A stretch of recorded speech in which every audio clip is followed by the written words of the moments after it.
Marcus Thompson froze mid-step on the forest trail, his coffee thermos slipping from numb fingers as a massive shadow emerged from the morning mist. The grizzly bear, 400 pounds of raw power, should have been a death sentence at 20 feet. Instead, she sat down like a trained dog. Sarah Chen's scream echoed across Echo Ridge as her camera crashed to the ground, the lens shattering against granite.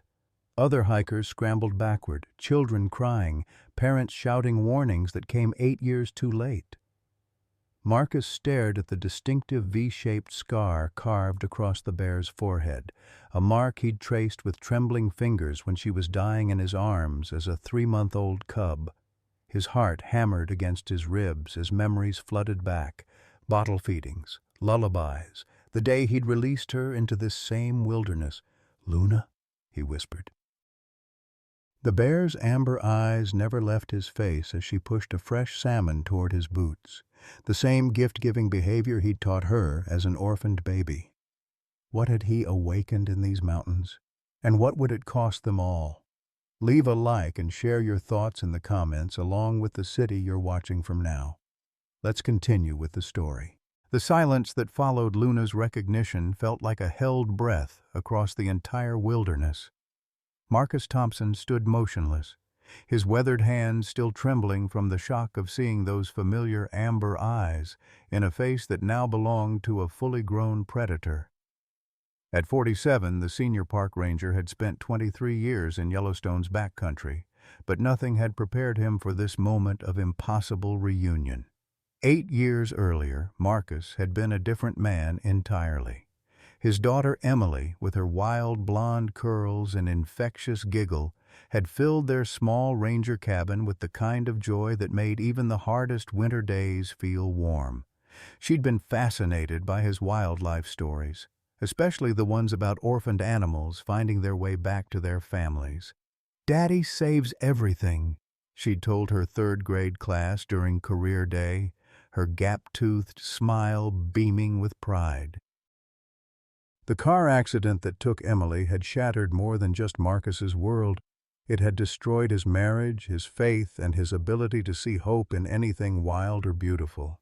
Jennifer, his wife of 12 years, couldn't bear to look at the mountains that had once represented their family adventures. The divorce papers arrived 6 months after the funeral, along with a note that simply read, "I can't watch you disappear too." Dorothy Hayes, Marcus's 68-year-old mother, had watched her son retreat into a shell of duty and routine. The retired elementary school teacher recognized the signs of a heart that had stopped believing in second chances. From her small house in Billings, 2 hours away, she'd made weekly phone calls that went increasingly unanswered. Her boy, who'd once rescued everything from injured eagles to lost hikers, now followed regulations with mechanical precision, avoiding any situation that might require him to care too deeply. Dr. Robert Hawthorne represented everything Marcus had come to despise about modern park management. The 54-year-old superintendent had arrived at Yellowstone 3 years ago with a reputation for efficiency and an obsession with liability reduction. His zero-tolerance policy for human-wildlife interaction had eliminated most of the educational programs Emily had loved. Staff meetings became lectures about litigation risks and insurance costs rather than conservation success stories. Sarah Chen brought a different energy to the ranger station. At 29, the wildlife biologist still believed in the magic Marcus had forgotten. Adopted at age 5 after losing her parents in a car accident, Sarah understood the weight of unexpected loss. But she'd channeled her grief into a fierce dedication to protecting vulnerable creatures. She'd become Marcus's unofficial protégé, though she often felt like she was trying to wake up a man who'd chosen to sleepwalk through his remaining years. The viral video of Luna's recognition would change everything for these fractured souls, setting in motion events that would force them to confront the very nature of love, loss, and the bonds that transcend species. In Yellowstone's vast wilderness, where survival often meant letting go, They were about to discover that sometimes the greatest act of courage is allowing yourself to hold on. The memory hit Marcus like a physical blow as Luna's massive form settled into that achingly familiar sitting position. August 15th, 2016. He'd been conducting a routine patrol along the same ridge when the sound of twisted metal and squealing brakes shattered the morning stillness. A logging truck had jackknifed on the mountain highway below, its trailer crushing the guardrail before tumbling into the ravine. Marcus had rappelled down, expecting to find human casualties, but what he discovered was far more heartbreaking. A female grizzly lay motionless beneath the truck's rear axle, her massive body already cooling in the summer heat. The impact had been instantaneous, a small mercy in the unforgiving arithmetic of wildlife accidents. But it was the sound that haunted him still, a weak, desperate whimpering coming from beneath a fallen pine branch. The cub couldn't have been more than 3 months old, small enough to fit in Marcus's backpack. Blood matted her light brown fur, and a jagged piece of the truck's windshield had carved that distinctive V-shaped scar across her tiny forehead. Her breathing came in shallow gasps, and when she tried to lift her head toward Marcus's voice, her legs wouldn't support her weight. Every ranger manual, every training protocol, every piece of official guidance screamed the same message: don't interfere, call it in, let nature take its course. But as Marcus knelt beside the dying cub, all he could see was Emily's face. His 8-year-old daughter had cried for 3 days when they'd found an injured sparrow in their backyard, refusing to eat until Marcus promised to take it to the Wildlife Rehabilitation Center. "Everything deserves a chance to go home, Daddy," she'd whispered while holding the tiny bird in her cupped palms. The decision to break protocol felt inevitable rather than rebellious. Marcus wrapped the cub in his ranger jacket and carried her back to an abandoned storage shed behind the maintenance facility. For 6 weeks, he lived a double life, fulfilling his official duties during the day while spending his nights nursing Luna back to health. He'd mixed goat's milk formula in Emily's old baby bottles, the same pink ones she'd used for her dolls. When Luna cried from loneliness or pain, Marcus would sit cross-legged on the shed's concrete floor and sing "You Are My Sunshine," Emily's favorite lullaby. The cub's recovery had been miraculous. Luna learned to sit upright like a human child, a behavior Marcus never encouraged but couldn't bring himself to discourage. She would wait by the shed door each evening, her amber eyes lighting up when she heard Marcus's footsteps. During feeding time, she would place her tiny paws on his hands, as if offering comfort rather than simply receiving it. The hardest part wasn't the sleepless nights or the constant fear of discovery. It was watching Luna grow strong enough to survive on her own. By September, she weighed nearly 40 pounds and had begun showing interest in the forest beyond the shed's walls. Marcus knew what he had to do, even as every instinct screamed against it. The release took place on a crisp autumn morning, deep in the backcountry where Luna would have the best chance of avoiding human contact. Marcus had carried her in a transport crate to a meadow rich with berry bushes and salmon streams. When he opened the door, Luna stepped out cautiously, sniffing the wild air with obvious excitement. But instead of running toward her natural freedom, she had turned back to Marcus one final time. That moment of goodbye remained burned into his memory. Luna had approached him slowly, touched her nose to his outstretched hand, then walked backward into the forest, never taking her eyes off his face until the trees swallowed her completely. Marcus had whispered a prayer he barely believed. "Find your family, little one. Find where you belong." Now, 8 years later, Luna had found her way back to him. The salmon at Marcus's feet wasn't just food. It was a declaration. "I remember you. I remember kindness. I remember love." Sarah Chen's hands shook as she tried to restart her damaged camera. The implications of what she'd witnessed defied every assumption about wildlife behavior and memory retention. Marcus, she whispered, barely daring to breathe. Is this really her?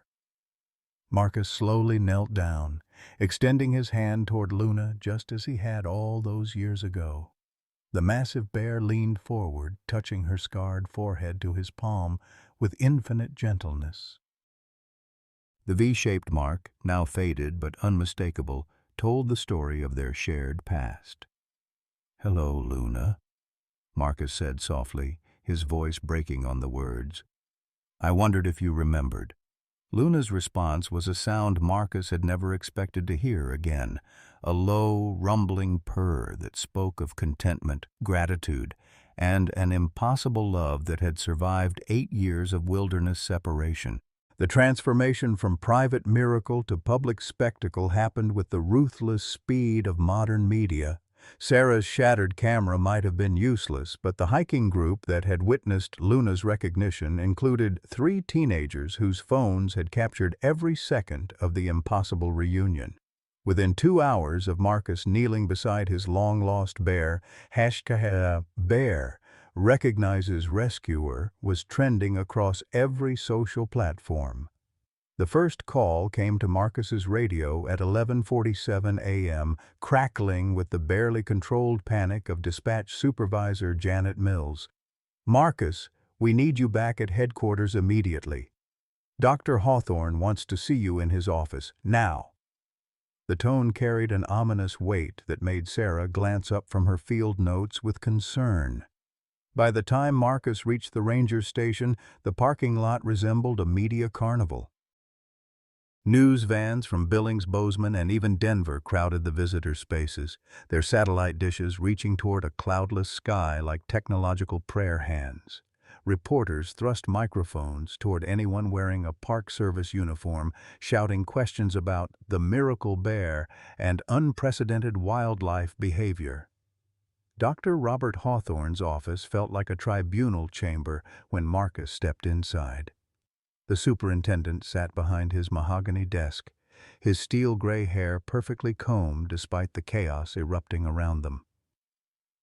Flanked by Regional Director Patricia Wong and Legal Counsel David Barrett, Hawthorne's expression carried the cold fury of a man whose carefully ordered world had been shattered by a viral video. 23 years of service, Hawthorne began without preamble, his voice sharp as winter wind. 23 years, and you've never once violated protocol. Until now. He spun his computer monitor toward Marcus, displaying a freeze frame from one of the viral videos. Marcus on his knees, Luna's massive head pressed against his palm, both of them frozen in a moment of impossible tenderness. Marcus felt his throat tighten as he recognized the specific frame. It was the instant Luna had touched her scarred forehead to his hand, the moment that had felt like Emily reaching out from beyond death to offer forgiveness he'd never believed he deserved. "Sir, I can explain." "Explain what?" Hawthorne's voice rose, causing Regional Director Wong to shift uncomfortably in her chair. "Explain how you've been conducting unauthorized interactions with a dangerous predator. Explain how you've compromised the safety of every visitor in this park. Or perhaps you'd like to explain how you've made Yellowstone National Park look like a circus sideshow?" The accusation stung because it carried a grain of truth Marcus couldn't deny. Already the phone calls were flooding in, thousands of visitors wanting to see Luna the Miracle Bear, tour operators planning specialty packages around wildlife viewing, and worst of all, hunters inquiring about the famous Grizzly, as if her recognition had made her a trophy worth claiming. Legal Counsel Barrett opened a thick folder with the mechanical precision of a man who dealt in consequences rather than miracles. "Mr. Thompson, we have documented evidence of your violation of federal wildlife protection statutes, specifically Section 2.13 regarding unauthorized human-wildlife interaction. The penalty for such violations can include termination, loss of pension benefits, and potential criminal charges."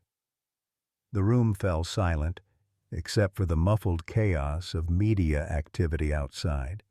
Marcus thought of Emily's college fund, still untouched in its savings account because there would never be a college to attend. He thought of Dorothy, alone in her Billings house, counting every penny of her fixed income while pretending she didn't need help with her heart medication. The threat of losing his pension wasn't just about his future. It was about honoring the past he'd already lost. But then Sarah's voice cut through his spiraling thoughts, trembling with an anger that surprised everyone in the room. "With all due respect, Dr. Hawthorne, that bear sought out Marcus. She brought him a gift. She demonstrated recognition and affection that wildlife behaviorists have never documented in the wild. Instead of punishing the man who made this possible, shouldn't we be studying what this means for human-wildlife relationships?" Hawthorne's face flushed a dangerous shade of red. "Miss Chen, your romantic notions about wildlife behavior are exactly the kind of thinking that gets people killed. That animal is a 400-pound predator with the capability to tear a human being apart in seconds. The fact that it hasn't done so yet doesn't make it safe, it makes it unpredictable." The word unpredictable hung in the air like smoke from a wildfire. Marcus recognized the fear beneath Hawthorne's anger, the genuine terror of a man who'd built his career on controlling variables that nature refused to acknowledge. But he also saw something else in the superintendent's eyes, a haunted quality that spoke of personal demons disguised as professional concerns. Regional Director Wong cleared her throat, her tone suggesting she'd rather be anywhere else. "Marcus, we're placing you on administrative leave pending a full investigation. You're prohibited from entering the backcountry areas of the park, and you're specifically forbidden from any contact with the bear in question." The prohibition felt like a physical blow.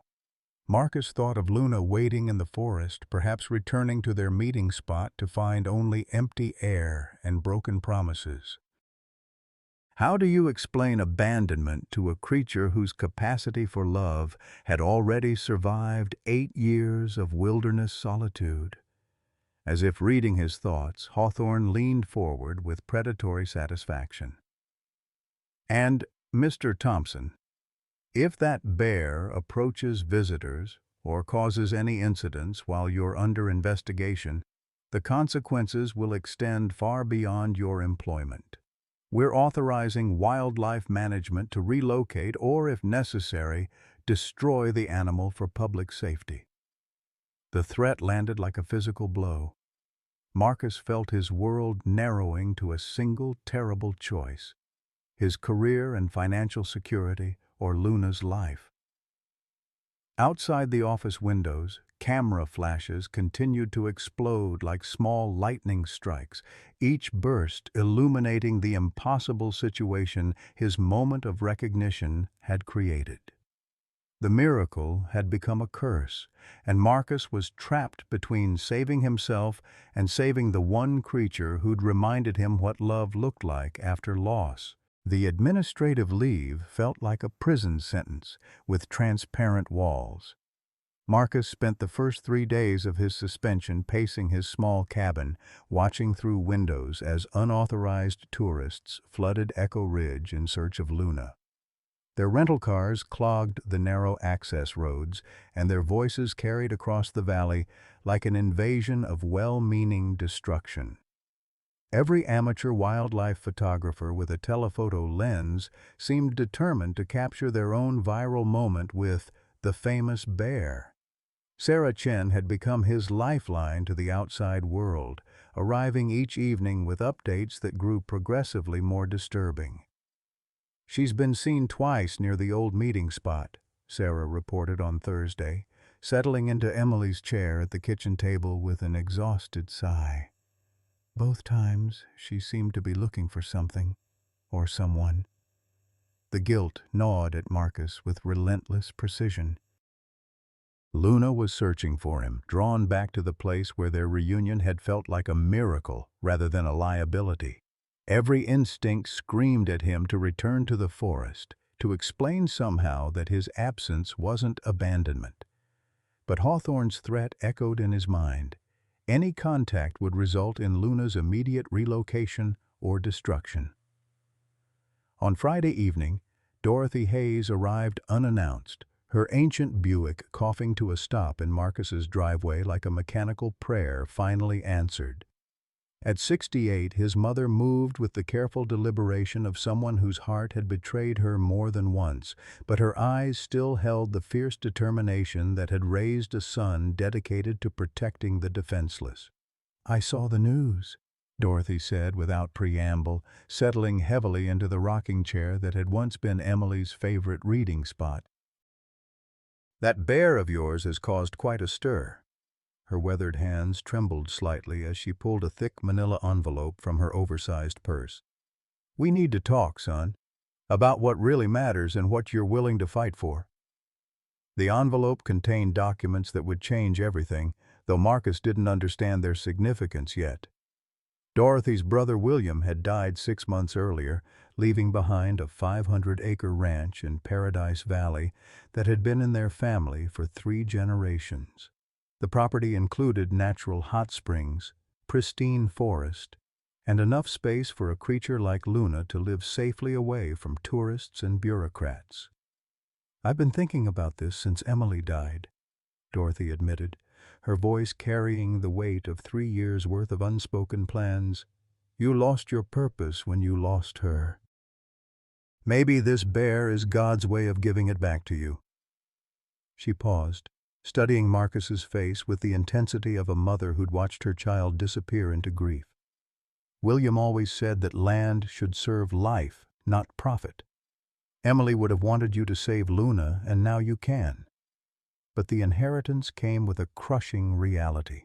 Marcus would need to leave his job, abandon his pension, and invest every penny of Dorothy's modest savings into creating a legitimate wildlife sanctuary. The financial risk was enormous, and the bureaucratic obstacles would be nightmarish. Worse yet, there was no guarantee that Luna would accept such a dramatic relocation. As if summoned by their conversation about impossible choices, Sarah's phone buzzed with an emergency call from the Park Service. A family of tourists had encountered Luna near the popular Fairy Falls Trail, less than half a mile from the main visitor center. The bear had approached their campsite, apparently drawn by the scent of cooking salmon, but had shown no aggression. Instead, she had sat in her distinctive human-like position and waited, as if expecting someone specific to arrive. "She's looking for you," Sarah said, her voice tight with worry. "And every time she gets close to people, Hawthorne gets closer to authorizing lethal action. We're running out of time." The crisis deepened when Jake Morrison arrived at the park with credentials from a major documentary production company. The wildlife photographer claimed to be working on a film about human-animal bonds, but his true motivation became clear when he cornered Marcus at the local diner on Sunday morning. "This story is worth millions," Jake said bluntly, sliding a contract across the Formica table. "Netflix, National Geographic, Disney Plus, they're all bidding for exclusive rights. Your bear is the feel-good story America needs right now. All you have to do is sign this agreement and you'll have enough money to buy your own private zoo." The offer was simultaneously tempting and repulsive. Marcus could secure Luna's future, fund Dorothy's medical care, and never worry about pension benefits again. But the price was transforming their private miracle into public entertainment, turning Luna into a performing animal whose every moment would be scrutinized by cameras and audiences hungry for emotional content. "She's not my bear," Marcus said quietly, pushing the contract back across the table. "She's a wild animal who deserves to live without being turned into a commodity." Jake's expression hardened with the calculating coldness of someone accustomed to purchasing whatever he couldn't earn. "Be realistic, Thompson. That animal is going to end up dead or in captivity regardless. At least this way, you profit from the inevitable. And who knows? Maybe the documentary will actually help other bears in the long run." The conversation was interrupted by Sarah's frantic arrival, her face pale with urgency. "Marcus, you need to come with me right now. Luna's in trouble." They raced toward Echo Ridge in Sarah's Park Service vehicle, weaving between the tourist cars that had turned the access road into a slow-motion parade of gawking spectators. As they approached the restricted area, Marcus could see the crowd that had gathered, easily 100 people with cameras, phones, and expectations of witnessing something extraordinary. Luna stood in the center of the meadow where their reunion had taken place, surrounded by an invisible barrier of human fascination. Park rangers had established a perimeter, but the bear seemed oblivious to the crowd's presence. Instead, she sat in her human-like position, facing the tree line where Marcus had emerged 4 days earlier, waiting with the infinite patience of a creature whose concept of time was measured in seasons rather than minutes. Dr. Hawthorne stood beside a wildlife management truck, speaking into a radio with the clipped efficiency of someone implementing an unpleasant but necessary decision. Behind him, 2 rangers prepared tranquilizer equipment while a third loaded what Marcus recognized as a transport cage designed for problem bears destined for relocation. Or worse. "She's been here for 6 hours," Sarah whispered as they watched from the crowd's edge. "She won't move, won't leave, won't acknowledge anyone except—" She paused, studying Marcus's face. "Except she keeps looking toward the spot where you usually appear." The realization hit Marcus like a physical blow. Luna wasn't waiting randomly, she was keeping an appointment. Somehow, in the mysterious calculus of animal intelligence, she had determined that this was their meeting place and this was their meeting time. Her loyalty had become the instrument of her destruction. Dorothy's hand found his arm, her grip surprisingly strong. "Son, look at her. Really look." Her voice carried the authority of someone who'd spent 40 years observing the subtle communications between living creatures. "She's not just waiting for you. She's protecting this place. She's protecting the memory of what happened here." The observation proved prophetic when a child broke free from the crowd, running toward Luna with the fearless enthusiasm of someone too young to understand danger. The bear could have easily harmed the boy, but instead she gently nudged him back toward his panicking parents, using her massive body as a barrier between the child and the rest of the crowd. Hawthorne's voice crackled over the loudspeakers. "All civilians must evacuate the area immediately. We are implementing emergency wildlife management protocols." The threat was clear.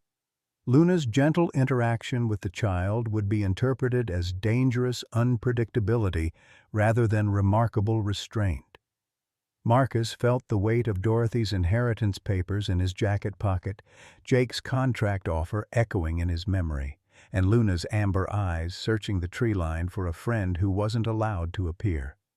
Every choice seemed to lead toward loss. His career, his mother's savings, Luna's life, or his own integrity.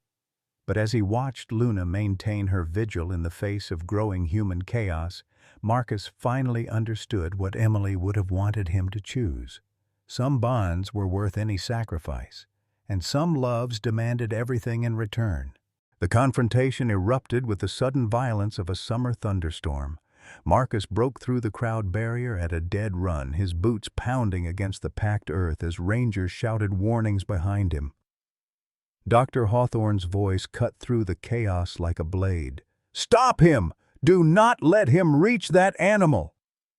Luna's massive head swung toward the commotion, her amber eyes locking onto Marcus's face with an intensity that silenced the entire crowd.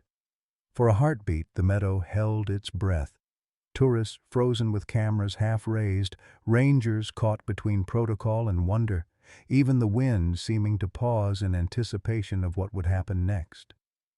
Then Luna rose to her full height, 7 feet of raw power and remembered affection, and took 3 deliberate steps toward the man who had once sung her to sleep with lullabies meant for his dead daughter.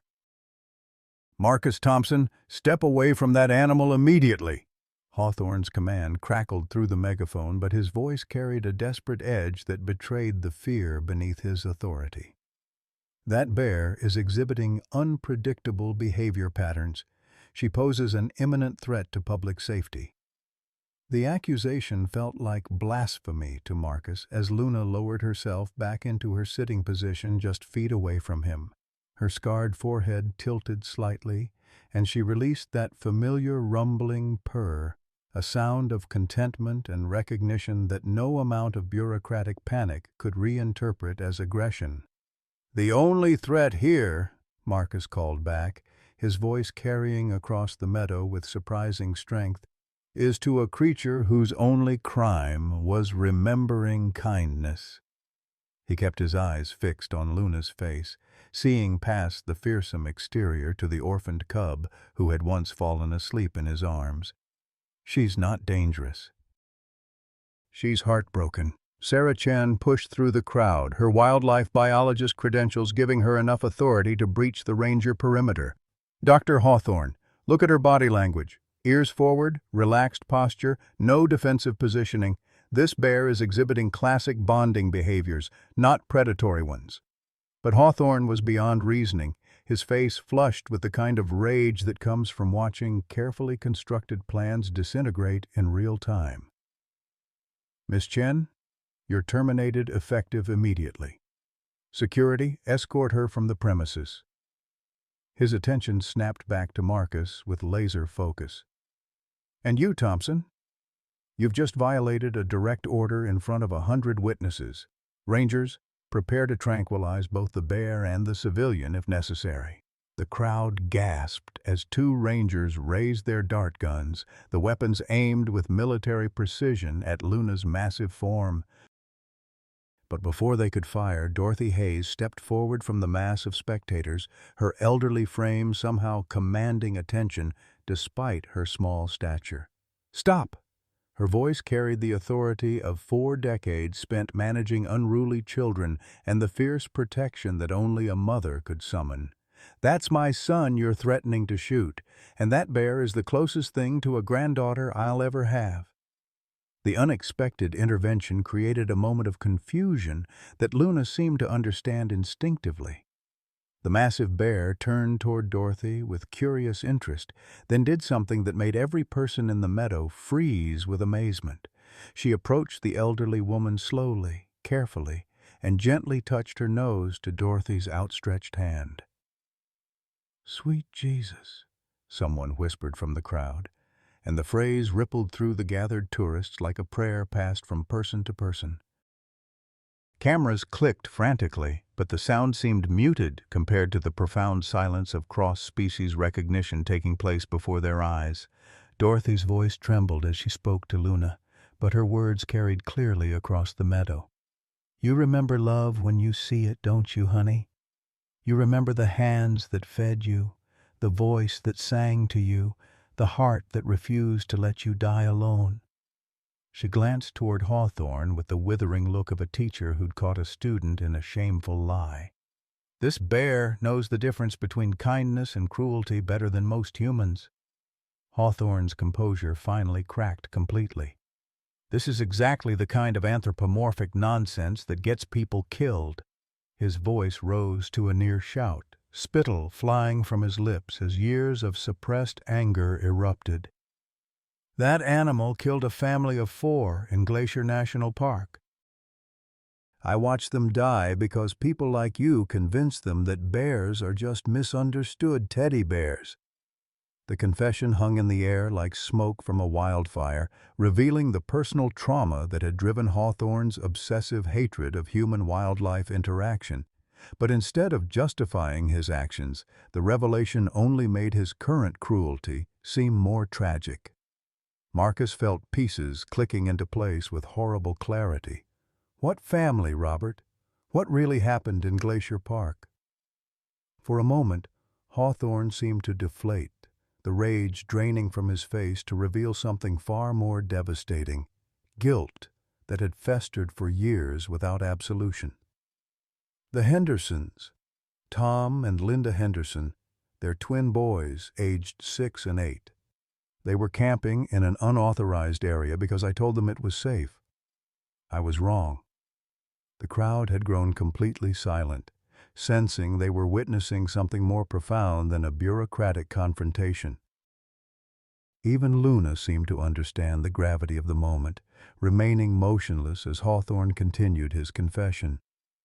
The bear that attacked them had been fed by tourists for weeks. She'd lost all fear of humans, just like this one has.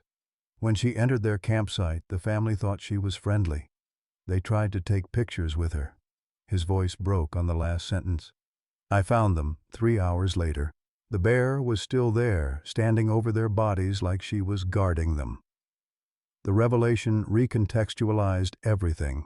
Hawthorne's rigid policies, his panic at Luna's behavior, his desperate need to prevent what he saw as an inevitable tragedy. But Jake Morrison chose that moment to step forward with his camera crew, exploiting the emotional climax for maximum dramatic effect. Dr. Hawthorne, would you say this bear represents the same danger as the one that killed the Henderson family?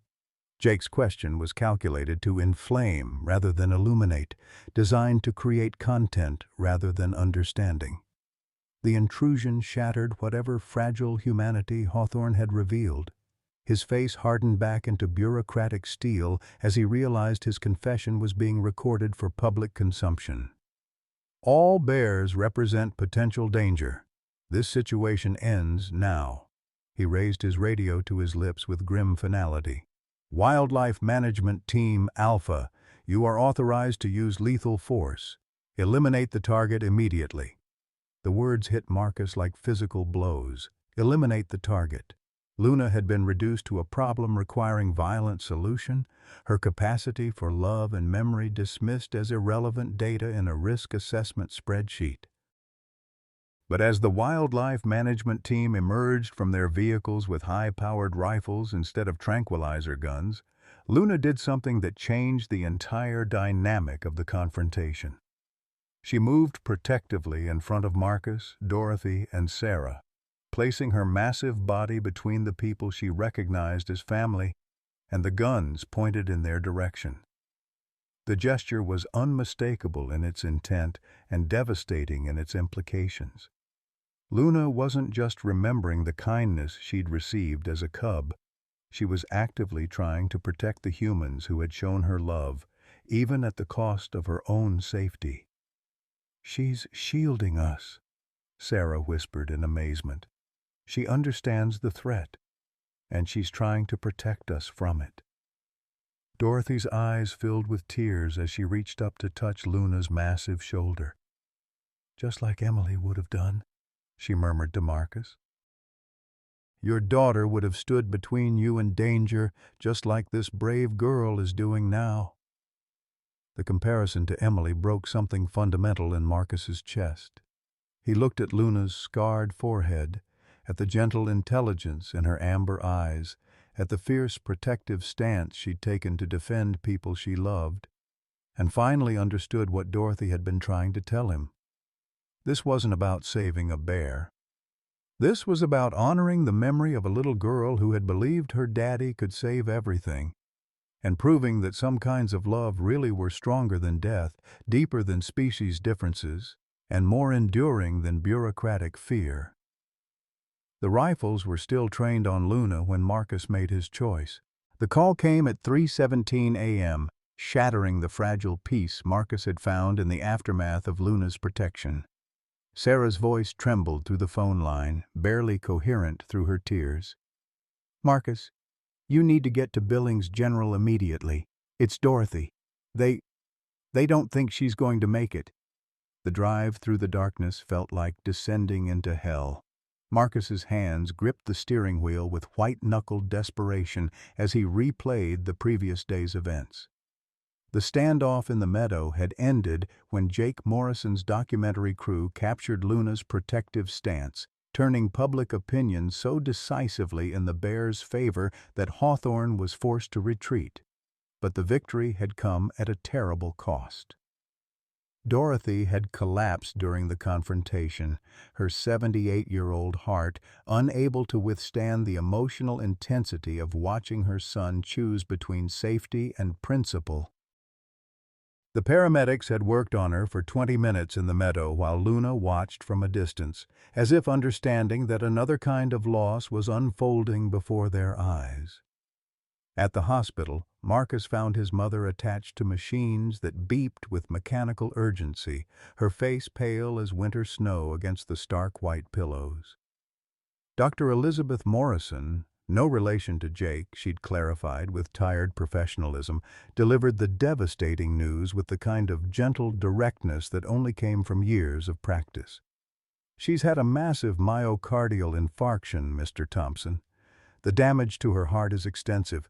We've stabilized her for now, but—" Dr. Morrison's pause carried the weight of unspoken finality.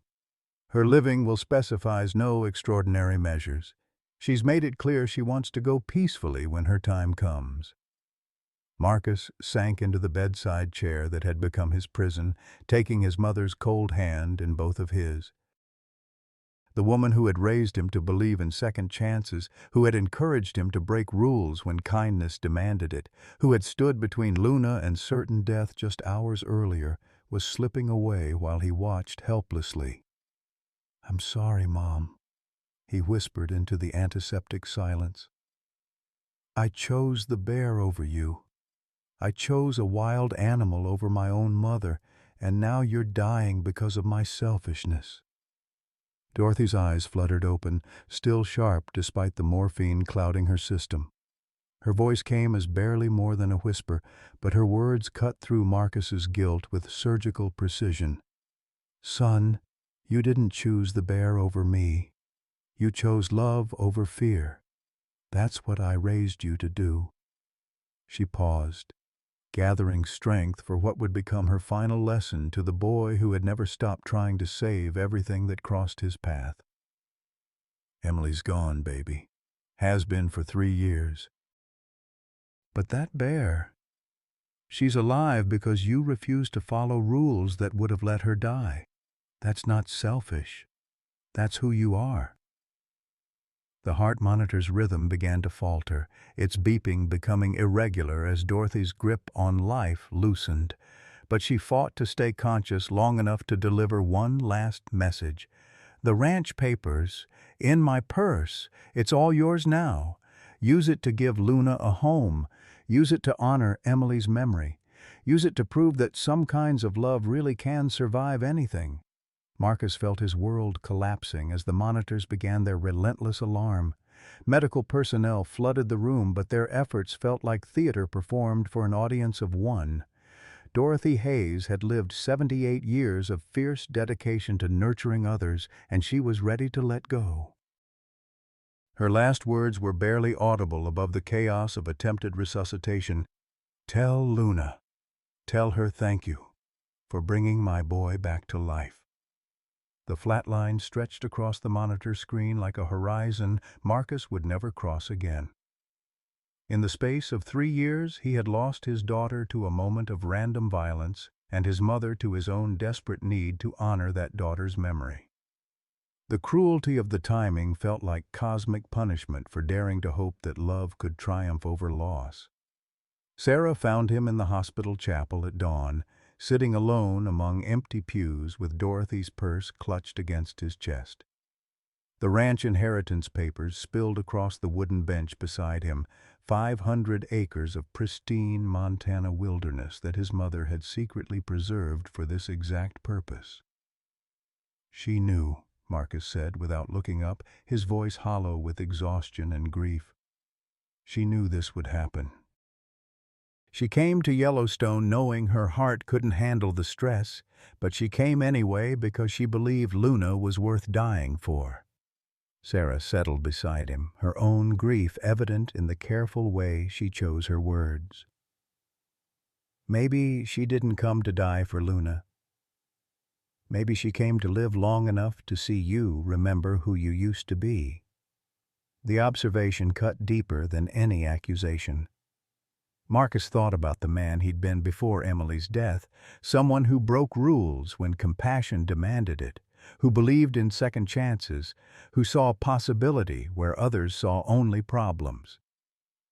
Dorothy had watched that man disappear into bureaucratic compliance and emotional numbness, and she'd spent her final months orchestrating a resurrection, but the cost felt unbearable. As Marcus sat surrounded by the trappings of faith he wasn't sure he still possessed, the weight of his choices pressed down like physical torture. He had saved Luna, but at what price? His career was destroyed, his pension gone, his mother dead, and his future mortgaged against a dream that might prove impossible to achieve.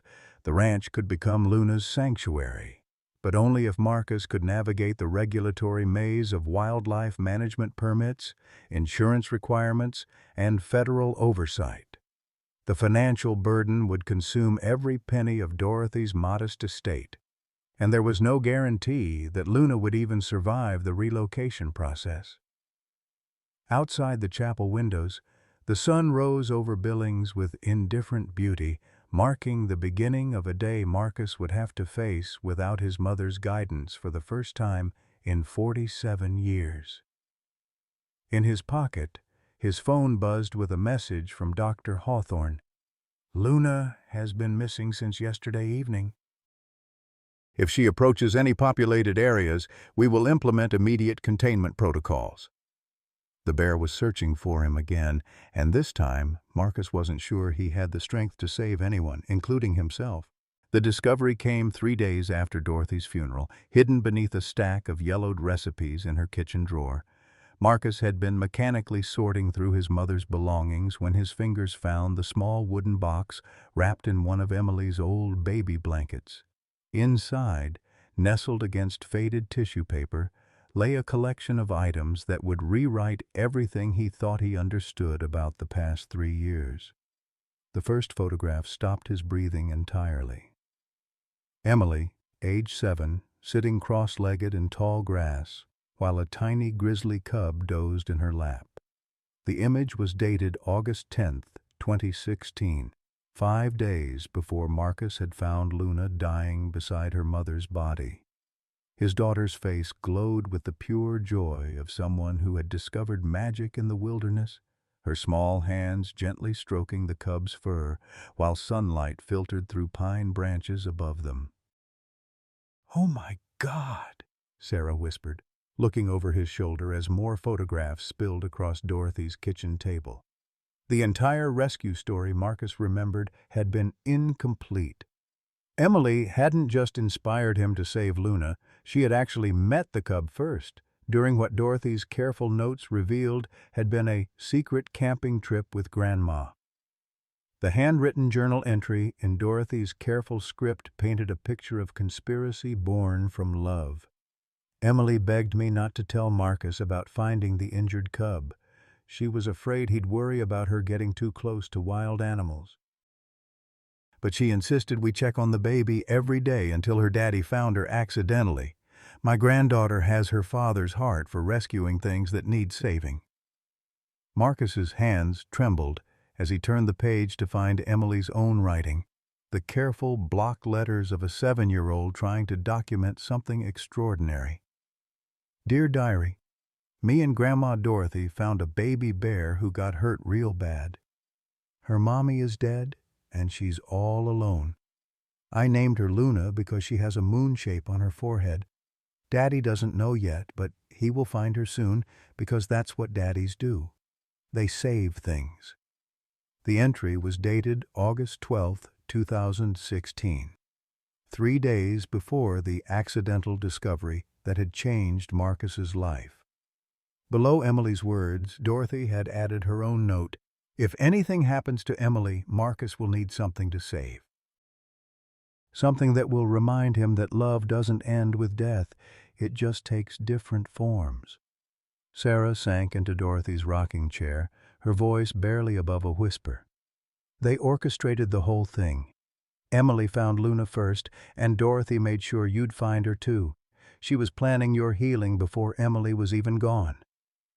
But the revelations weren't finished. At the bottom of the box, wrapped in tissue paper that had grown brittle with age, lay a video camera and a manila envelope marked "For Marcus," to be opened only if Luna returns. Inside, Marcus found a USB drive and a letter in Dorothy's handwriting dated just 6 months earlier. "My dearest son," the letter began, "if you're reading this, it means Luna has found her way back to you, just as I always knew she would. What you don't know is that Emily's accident wasn't random bad luck. It was connected to Luna's story in ways that I've kept hidden to protect you from additional pain." Marcus's world tilted as Dorothy's words continued. The truck that killed Luna's mother was driven by Robert Hawthorne's brother-in-law, Carl Hendricks. The man was drunk, driving commercially without proper licensing, and fleeing the scene when he struck and killed our Emily 3 days later on Highway 89. Hendricks died in prison 2 years ago, but Hawthorne has been carrying the guilt and rage ever since, knowing that his family's actions destroyed both a bear family and a human one. The connections clicked into place with devastating clarity. Hawthorne's obsessive hatred of human-wildlife interaction wasn't just about the Henderson family tragedy he'd confessed to. It was about his brother-in-law's drunk driving, creating an intersection of destruction that had orphaned both Luna and Marcus within the same week. "Robert doesn't know that you're the ranger who saved Luna," Dorothy's letter continued.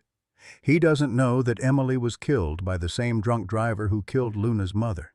But I suspect his subconscious guilt drives his desperate need to eliminate any reminder of that connection. When Luna recognized you publicly, she became a symbol of everything he's tried to forget." Marcus felt the ground shifting beneath his understanding of the past 3 years. Dorothy hadn't just preserved Luna's story. She'd been protecting both her son and the bear from a man whose guilt had twisted into dangerous obsession. The USB drive contained security footage from a gas station on Highway 89, time-stamped August 18, 2016. The grainy video showed Carl Hendricks stumbling out of his truck, clearly intoxicated 3 hours before the accident that would kill Emily. In the background, Marcus could make out damage to the truck's front end, evidence that Hendricks had already struck Luna's mother and fled the scene. "This footage disappeared from official records," Dorothy's letter explained. "I retrieved it through a private investigator before it could be destroyed. Carl Hendricks killed Luna's mother in a hit-and-run, then killed your daughter in his flight from justice. The police reports were altered to cover up the connection, protecting Hawthorne's career and family reputation." Sarah read over Marcus's shoulder, her face pale with the implications. "Your mother spent 3 years investigating this connection. She knew Hawthorne was driven by guilt, not just professional concern. She was protecting both of you by keeping the truth hidden until Luna returned." The final item in the box was a legal document that made Marcus's hands shake as he read it. Adoption papers for Luna, filed with the state of Montana and approved by federal wildlife authorities. Dorothy had spent 2 years navigating bureaucratic channels, using her brother's ranch as collateral to create a legitimate wildlife sanctuary specifically designed for Luna's care. "She did it," Marcus whispered, staring at the official seals and signatures that transformed Luna from a wild animal into a legally protected educational ambassador. "Mom actually did it. Luna can come home." But Dorothy's letter contained one final twist that would shatter Marcus's understanding of sacrifice and love. "The heart attack that will likely kill me isn't a surprise, son. My doctor gave me 6 months, maybe less, 3 months ago. I chose to spend my remaining time ensuring Luna would have a legal home with you rather than seeking aggressive treatment that might buy me a few more painful weeks." The revelation hit like a physical blow. Dorothy hadn't collapsed from stress during the confrontation with Hawthorne. She had been dying for months, spending her final energy on orchestrating a future where Marcus and Luna could heal together. Her last act of motherhood had been sacrificing her remaining time to ensure her son wouldn't lose another creature he loved to bureaucratic cruelty.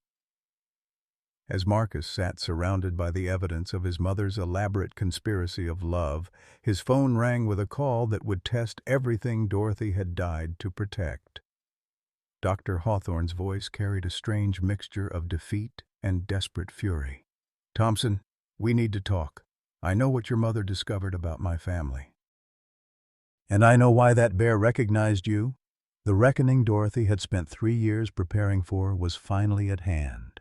The meeting took place at Dorothy's ranch on a crisp October morning, with golden aspens trembling in the wind like nature's own cathedral bells. Marcus stood on the porch of the century-old farmhouse, watching Dr. Robert Hawthorne's government sedan navigate the winding dirt road that would soon become Luna's sanctuary. Sarah waited inside, having spent the past week helping Marcus transform the property's old livestock barn into a temporary habitat suitable for a recovering grizzly bear. When Hawthorne finally emerged from his vehicle, he looked like a man who had aged decades in the span of days. His usually immaculate appearance had given way to rumpled clothing and stubble that spoke of sleepless nights, wrestling with demons that could no longer be ignored. In his hands, he carried a manila folder that Marcus recognized as containing the same explosive evidence Dorothy had compiled over 3 years of patient investigation. "Your mother was a remarkable woman," Hawthorne began without preamble, settling heavily into one of Dorothy's rocking chairs. "She could have destroyed me years ago with what she knew. Instead, she chose to protect my family, while quietly ensuring Luna would have a legal home when the truth finally came out." Marcus remained standing, his body tense with the accumulated grief and anger of the past week. "She protected everyone except herself. She died carrying your family's secrets while you tried to kill the bear my daughter loved." The accusation hung between them like smoke from a dying fire. Hawthorne opened his folder with trembling hands, revealing photographs that mirrored the ones Dorothy had hidden away. Carl Hendricks, stumbling drunk from his damaged truck, police reports with suspicious omissions, and medical examiner files that had been sealed to prevent further investigation. "Carl wasn't just my brother-in-law," Hawthorne admitted, his voice barely above a whisper. He was my business partner in a consulting firm that had contracts with 3 national parks. When he killed that mother bear while driving drunk, I helped cover it up to protect our joint investments. I never thought—" His voice broke completely. "I never thought he'd kill a child 3 days later." The confession transformed the Montana morning into something sacred and terrible. Marcus felt Emily's presence in the wind through the aspen leaves, in the way sunlight filtered across Dorothy's carefully tended flower garden, in the distant sound of Luna's rumbling call from the forest edge where she had been waiting for 3 days. "When Emily died," Hawthorne continued, "I wanted to confess everything. But Carl begged me to stay silent. He said prison would kill him, that his own children needed their father.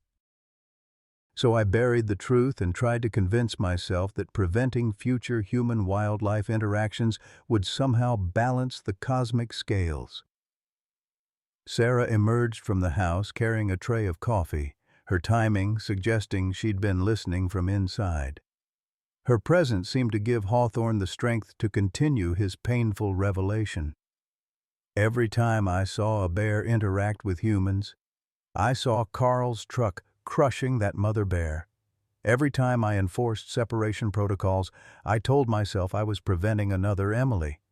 But the truth is, I was just trying to erase the evidence of my own cowardice." Marcus finally sat down, the weight of accumulated revelations making it impossible to remain standing. "And Luna, what happens to her now that we both know the truth?" Hawthorne reached into his jacket and withdrew a document that would change everything. "She goes home, to you. To this place your mother spent 3 years preparing for her."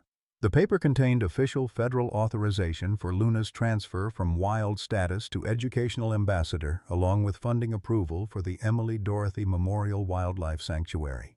"I submitted the paperwork yesterday," Hawthorne explained, "using my authority as park superintendent for what will probably be my last official act.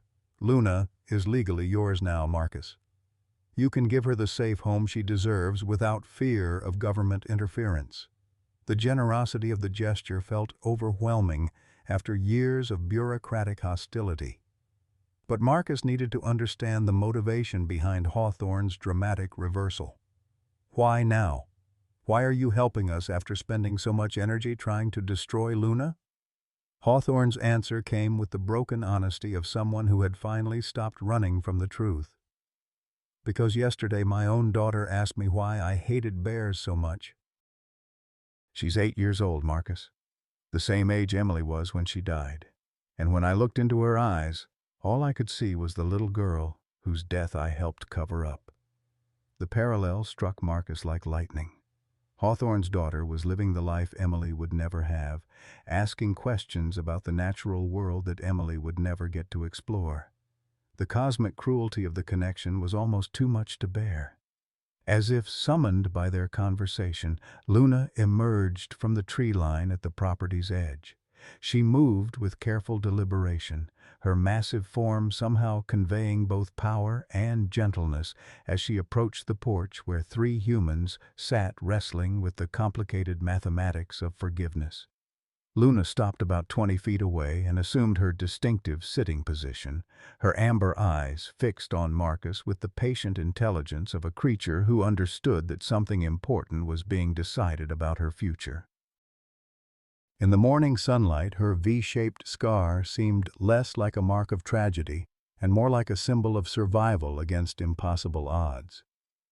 "She's beautiful," Hawthorne whispered, his voice filled with wonder rather than fear. "I spent so much time seeing her as a threat that I forgot she was also a miracle." Sarah handed out coffee cups with the careful ritual of someone who understood they were witnessing a transformation.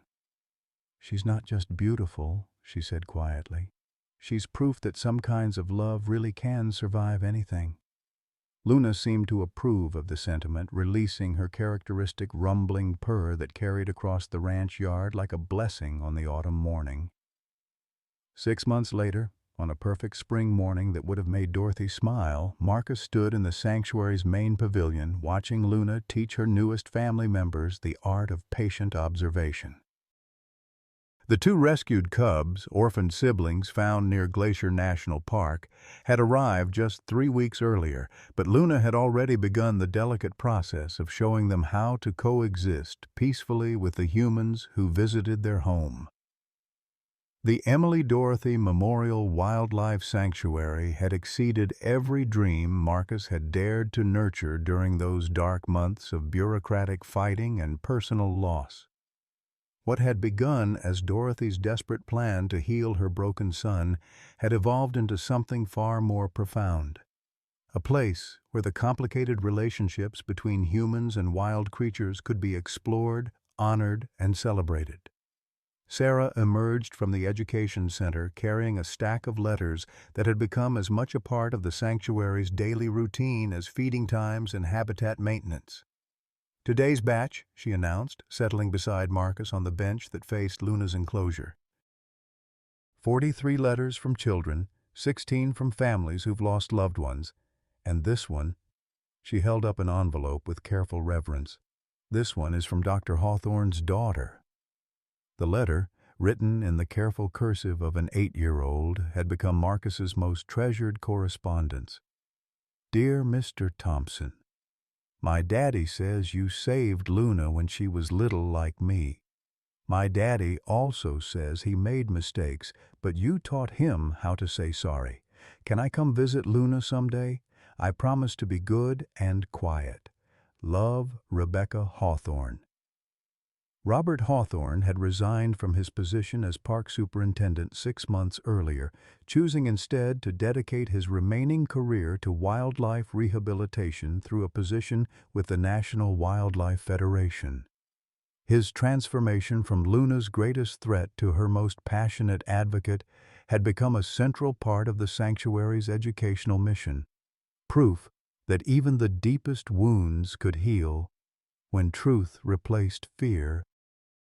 The sanctuary welcomed its 5,000th visitor the previous week, a milestone that Dorothy's business plan had projected would take 3 years to achieve. Families came from across the country to witness Luna's remarkable story, but they often left talking about their own experiences with loss, love, and the unexpected places where healing could be found. Marcus watched Luna demonstrate her famous sitting behavior for a group of school children, their faces glowing with wonder as she responded to his gentle commands with the grace of a creature who understood her role as ambassador between two worlds. Her cubs observed from a respectful distance, learning not just survival skills, but the more complex art of trust. "I got a call from Netflix," Sarah mentioned casually, though her tone suggested the conversation had been anything but casual. "They want to do a documentary about Luna's story. Jake Morrison is attached as executive producer, but he says he won't move forward without your explicit approval. He wants to do it right this time." The offer represented a level of financial security Marcus had never imagined possible. The documentary could fund the sanctuary's operations for decades, ensure Luna's lifetime care, and perhaps, most importantly, share Dorothy's message about the transformative power of unconditional love with millions of viewers worldwide. But Marcus had learned to measure success differently than he once had. "What would Emily think?" he asked, the question he posed whenever facing important decisions. "What would Dorothy say about turning Luna into entertainment?" Sarah smiled, reaching into her pocket to retrieve a worn photograph they'd found in Dorothy's effects. Emily, at age 6, feeding a bottle to an orphaned raccoon Marcus had brought home from the park. On the back, Dorothy had written in her careful script, "Some stories are too important to keep secret. Love shared is love multiplied." The answer felt like Dorothy's final gift to her son, permission to trust that their story could inspire others without diminishing its sacred nature. Marcus nodded to Sarah, understanding passing between them like sunlight through aspen leaves. As if sensing the significance of the moment, Luna rose from her sitting position and approached the fence that separated her world from theirs. She placed her massive paw against the chain link, and Marcus matched the gesture with his own hand, their connection transcending the barriers that safety demanded they maintain. "Thank you," he whispered, words meant for Luna, but extending to Emily, Dorothy, and even Robert Hawthorne, all the souls who had contributed to this impossible moment of peace. Luna's response was her characteristic rumbling purr, a sound that had come to represent everything beautiful about second chances. The sanctuary's mission statement, carved in wood above the main entrance, captured Dorothy's vision in words that visitors carried home in their hearts. Love remembers, love endures, love transforms. In memory of Emily Thompson and Dorothy Hayes, who taught us that some bonds are stronger than death and deeper than the differences that seem to divide us. As Marcus watched families learn Luna's story, he finally understood what Dorothy had spent her final months orchestrating. This wasn't just about saving one bear or healing one man's grief. It was about proving that love, once given freely, creates ripples that extend far beyond our ability to measure or understand. Luna returned to her cubs as the afternoon crowd began to gather, and Marcus felt Emily's presence in the laughter of children, Dorothy's wisdom in the questions of curious adults, and the profound truth that some stories are too powerful to end with death. They continue, carried forward by every heart brave enough to believe that love really can survive anything. Dear friends, have you ever experienced a moment when an unexpected reunion reminded you that love transcends time and loss? Marcus discovered that the bonds we create through acts of kindness can return to us in miraculous ways, often when we need them most. His story with Luna proves that the love we give away never truly leaves us. It transforms and grows, eventually finding its way back to heal our deepest wounds. Sometimes our greatest heartbreaks prepare us for our most beautiful second chances. What unexpected blessing has emerged from your darkest season? Have you ever witnessed a reunion that restored your faith in the enduring power of love? Share your story in the comments below. Your experience might be exactly what someone else needs to hear today.